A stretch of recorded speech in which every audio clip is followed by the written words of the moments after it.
Pensa num aparelho que é o completo oposto do que a gente conhece como smartphone. Ele não tem câmera, não tem GPS, não tira foto e custa mais de 2.000 euros. Um aparelho caríssimo. Exato. E para os maiores traficantes do mundo, ele era a única forma de se comunicar com, a certeza absoluta da invisibilidade. Era um símbolo de poder mesmo, de segurança. Só que aí vem a grande virada da história. A grande reviravolta. Enquanto os donos desses aparelhos se sentiam dentro de uma fortaleza digital, agentes da Europol estavam lendo tudo. Cada mensagem, cada plano, cada ordem de execução. Tudo em tempo real. O que a gente vai analisar aqui é justamente isso. É a história da ascensão e da queda do SkySC. Um sistema de comunicação que prometeu sigilo absoluto para o crime organizado e que, no fim das contas, entregou a condenação deles de bandeja. E para a gente entender essa história, tem uma figura central, né? Tem. Uma figura quase mítica para as polícias do mundo todo. Sérgio Roberto de Carvalho, o Major Carvalho, que ficou conhecido como o Pablo Escobar brasileiro.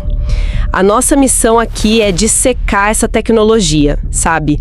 Entender como ela virou a espinha dorsal de impérios criminosos e como uma operação de inteligência sem precedentes transformou a maior arma deles na maior armadilha. Certo, então vamos começar por aí.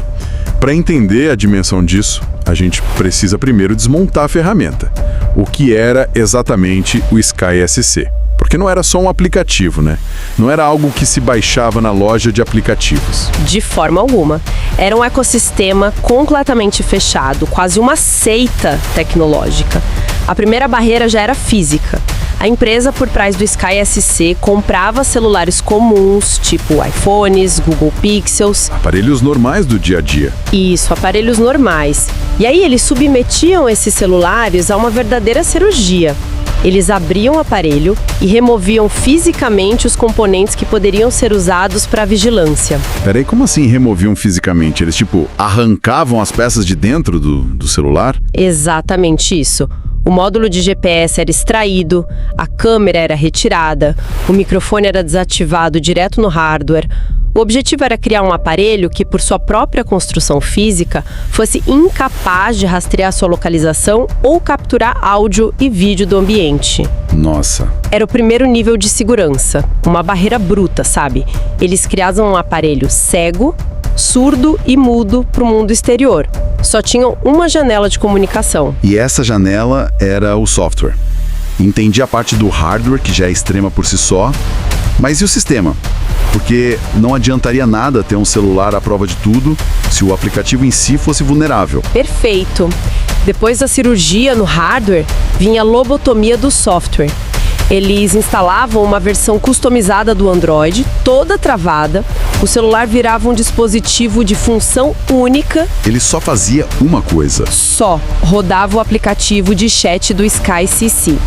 Não tinha navegador de internet, não tinha loja de aplicativos, nada. Era uma ferramenta de comunicação pura, isolada de todo o resto do ecossistema digital. É um nível de paranoia que realmente impressiona. Mas e a comunicação em si? Como eles garantiam que a mensagem não ia ser interceptada no meio do caminho? Aí que entravam as camadas de segurança digital, que eram o grande argumento de venda deles. A principal era a criptografia de ponta a ponta de 512 bits, um padrão extremamente robusto que eles vendiam como impenetrável. Quase militar, então. Praticamente. E segundo, as mensagens não passavam por servidores de grandes empresas de tecnologia. A SkySC tinha a própria infraestrutura de servidores que ficavam no Canadá. Era um circuito fechado, privado. As fontes que a gente analisou também mencionam umas funcionalidades que parecem de filme de espionagem, tipo senhas de pânico. Como isso funcionava na prática? Sim, isso era parte do apelo, né? Tinha o tal do modo invisível que disfarçava o ícone do aplicativo. Ele podia virar um ícone de calculadora, por exemplo. Ah, para ninguém desconfiar se olhasse o aparelho. Exato. Mas o recurso mais drástico era a senha de pânico. Se o usuário estivesse numa situação de risco, tipo uma batida policial, ele podia digitar essa senha específica. E aí, imediatamente, o dispositivo apagava de forma irrecuperável todo o conteúdo. Tudo? Tudo. Chaves de criptografia, mensagens, contatos. Tudo era zerado. O aparelho virava uma casca vazia em questão de segundos. É difícil imaginar a tranquilidade que isso dava para um criminoso. Um aparelho fisicamente seguro, um software isolado, criptografia de ponta e um botão de autodestruição. Mas, bom, ter acesso a isso não devia ser nada fácil nem barato. De jeito nenhum. O modelo de negócio reforçava essa exclusividade. Você não comprava o aparelho, você assinava o serviço. Ah, era uma assinatura. Isso. Os custos, segundo as investigações, variavam ali entre 1.500 e 2.500 euros, por uma assinatura de 3 ou 6 meses. E a regra era clara. Atrasou o pagamento, a empresa desativava o aparelho remotamente, ele virava um peso de papel caríssimo. Um tijolo. E é nesse cenário de segurança supostamente absoluta que entra a figura do Major Carvalho. Como um dos maiores traficantes do mundo, ele dependia totalmente desse sistema para se manter um fantasma, certo? Totalmente. O Carvalho operava numa escala global. Ele movimentava dezenas de toneladas de cocaína do Brasil para a Europa, usava identidades falsas, vivia em mansões de luxo em vários países e coordenava tudo com uma equipe espalhada pelo mundo. E o Sky SC era o centro de tudo isso. Era o escritório dele, o QG. Era o que permitia que ele orquestrasse essa logística toda sem nunca ser rastreado. Ele mandava foto de carregamento, número de conta para lavagem de dinheiro, ordens diretas, tudo com a crença inabalável de que ele estava operando numa bolha digital impenetrável. Essa confiança cega na tecnologia é impressionante. Ele e outros líderes de organizações gigantescas como a máfia sérvia, o PCC aqui no Brasil, todos operando abertamente dentro desse universo, achando que a polícia jamais chegaria ali. Mas eles estavam completamente errados. E o começo do fim dessa fortaleza começou de um jeito bem sutil, com um padrão que foi observado do outro lado do mundo. Certo. Então, de um lado, a gente tem os criminosos mais poderosos do planeta usando esses aparelhos com total confiança. Do outro, a polícia.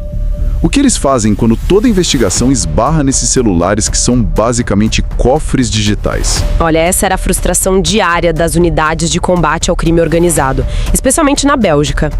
O porto da Antuérpia é uma das principais portas de entrada de cocaína na Europa, né? Sim. E a polícia belga começou a notar que em quase todas as grandes apreensões, esses celulares modificados apareciam. E eles eram inúteis como prova, porque não dava para periciar com os métodos tradicionais. A senha de pânico era usada o tempo todo. Então era um beco sem saída para eles. Exato. E é nesse ponto que acontece uma virada de chave estratégica. Em vez de continuar tentando quebrar a criptografia de cada aparelho um por um esforço caríssimo, demorado e muitas vezes impossível, eles mudaram a pergunta. Como assim? A questão deixou de ser como a gente lê o que está neste telefone e passou a ser de onde todas essas mensagens estão vindo. Uau! Isso é uma mudança de mentalidade gigantesca. Em vez de tentar arrombar a porta da frente de uma casa, eles decidiram ir atrás da planta do prédio inteiro. Mas como se começa a fazer uma coisa dessa? Foi uma jogada de mestre da inteligência policial. A investigação com colaboração internacional, principalmente da Holanda e da França, se voltou contra a própria empresa, a Sky SC. Os detalhes exatos da operação são sigilosos, claro, mas o resultado é o que importa. De qual foi o resultado? De alguma forma, eles conseguiram acesso direto ao servidor central da empresa, o coração de toda a rede que ficava no Canadá. Então eles não quebraram a criptografia de uma mensagem, eles, grampearam a fonte de todas as mensagens, é isso? Exatamente. Eles se posicionaram num ponto do fluxo de dados onde conseguiam capturar as mensagens ou, enfim, obtiveram as chaves mestras. E o mais impressionante, eles fizeram isso em silêncio total. Por meses, os criminosos continuaram usando o sistema sem ter a menor ideia de que a polícia tinha uma cópia da chave do reino. Isso é a definição de tensão. A polícia assistindo a tudo em tempo real e ninguém do outro lado sabe. Que imagem isso cria? Cria a imagem de dois mundos paralelos, sabe? De um lado você tem o Major Carvalho na Europa, líderes do PCC em São Paulo, mafiosos sérvios em Belgrado, todos planejando remessas de toneladas de drogas, discutindo rotas por portos como o de Santos, combinando assassinatos. Trocando informações sensíveis com total segurança na cabeça deles. Isso, trocando fotos, dados bancários, detalhes operacionais. E do outro lado, numa sala segura em algum lugar da Europa, uma equipe de analistas e policiais assistindo a tudo isso numa tela, como se fosse um filme. Mapeando hierarquias, identificando membros, catalogando crimes futuros. Um lado na ignorância total, o outro no conhecimento absoluto. E por quanto tempo essa vigilância silenciosa durou? Em algum momento eles tinham que agir, né? Durou meses. Eles acumularam uma montanha de evidências. E em março de 2021, eles decidiram que era a hora. E aí o castelo de cartas desmoronou. Completamente. A polícia veio a público e anunciou o impensável. Eles tinham lido a rede Sky ICC, interceptado mais de 1 bilhão de mensagens. Janeiro, 1 bilhão de mensagens. O impacto disso no mundo do crime deve ter sido como uma bomba atômica. Ninguém podia acreditar. Foi sísmico. A ferramenta em que eles mais confiavam se tornou o maior traidor deles. E o conteúdo dessas mensagens era a prova da brutalidade com que essas organizações operavam. Não eram só planos, era um diário detalhado das atividades. E que tipo de coisa eles encontraram? As fontes citam exemplos bem pesados, bem alvos. Sim, havia fotos de sessões de tortura usadas para intimidar rivais ou cobrar dívidas. Havia mapas detalhados mostrando como contêineres com cocaína seriam movimentados dentro de portos como o de Santos e o da Antuérpia, o que indicava a colaboração de funcionários corruptos. E talvez o mais alarmante de tudo, planos detalhados para assassinar promotores de justiça e policiais que os investigavam. Os segredos mais sombrios de centenas de chefões do crime, todos expostos. A fortaleza virou uma vitrine. E como esses dados que foram coletados na Europa, a partir de um servidor no Canadá, se transformaram em ações concretas aqui no Brasil, contra o Major Carvalho e a rede dele, por exemplo. Através da cooperação internacional. Os dados foram compartilhados com a Polícia Federal Brasileira, que usou tudo isso como base para deflagrar a Operação Enterprise, uma das maiores ações contra o tráfico e a lavagem de dinheiro na história do país. As mensagens eram um roteiro, então. Um roteiro pronto. Elas diziam onde a droga estava, quem ia receber, para qual conta o dinheiro ia. A polícia não estava mais reagindo, ela estava se antecipando. Faz todo sentido. Exato. Toneladas de cocaína foram apreendidas antes mesmo de serem embarcadas. E o golpe foi também financeiro. Com base nas conversas sobre contas, sobre transações, a PF conseguiu rastrear e bloquear um patrimônio bilionário dos traficantes. Tudo que sustentava o império. Tudo. Mansões, carros de luxo, empresas de fachada. Tudo veio à tona por causa dessas mensagens. E para figuras como o Major Carvalho, que acabou sendo preso depois de uma longa caçada, as mensagens se tornaram a prova definitiva, imagino. Prova irrefutável. Não era mais a palavra de um informante contra dele. Eram as próprias palavras dele, as próprias ordens, as próprias fotos, com data e hora, registradas no sistema que ele pagou uma fortuna para usar. É impressionante pensar nisso. A ferramenta que eles pagaram uma fortuna para ter sigilo absoluto foi o que, no final das contas, gravou a confissão detalhada de todos eles. É uma revolta inacreditável. É a grande ironia da história.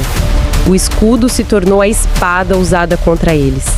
Centenas de prisões foram feitas por toda a Europa e América do Sul. Redes criminosas que levaram décadas para se consolidar foram desarticuladas em meses. Tudo porque eles depositaram uma fé cega numa única peça de tecnologia que eles não controlavam de verdade. Então, olhando para o quadro geral, o que a queda do Sky ICC realmente significa? É mais do que só uma grande operação policial, né? Sem dúvida. É uma lição muito dura sobre a natureza da segurança digital no século XXI. Ela demonstra que a ideia de um segredo absoluto, de uma fortaleza digital 100% inexpugnável, é, na maioria das vezes, uma ilusão perigosa. Sempre tem uma brecha. Sempre existe uma vulnerabilidade. Seja na codificação, na infraestrutura do servidor, ou, o que é mais frequente, no fator humano por trás da tecnologia. E qual é o legado disso hoje? A SkySCC não existe mais. Mas o problema em si, a necessidade dessa comunicação, não desapareceu. A empresa fechou as portas, os servidores foram desligados. Mas o tesouro de informações que eles continham, isso continua vivo e ativo. Aquele bilhão de mensagens ainda hoje é usado como prova em tribunais ao redor do mundo, selando o destino de criminosos e nos dando um panorama sem precedentes de como funciona o crime organizado global por dentro. A tecnologia que prometia o silêncio. Exatamente. A tecnologia que prometeu silêncio eterno acabou criando o arquivo mais barulhento e detalhado que a gente já viu. E isso deixa uma pergunta no ar para o futuro. Exatamente. O SkySCC caiu, mas a demanda por comunicação segura e anônima no submundo do crime não desapareceu. Pelo contrário, só aumentou. A questão que define o próximo capítulo dessa batalha tecnológica não é se uma nova fortaleza digital vai surgir, mas qual será ela. E claro, quanto tempo vai levar até que, mais uma vez, se descubra uma rachadura em sua muralha.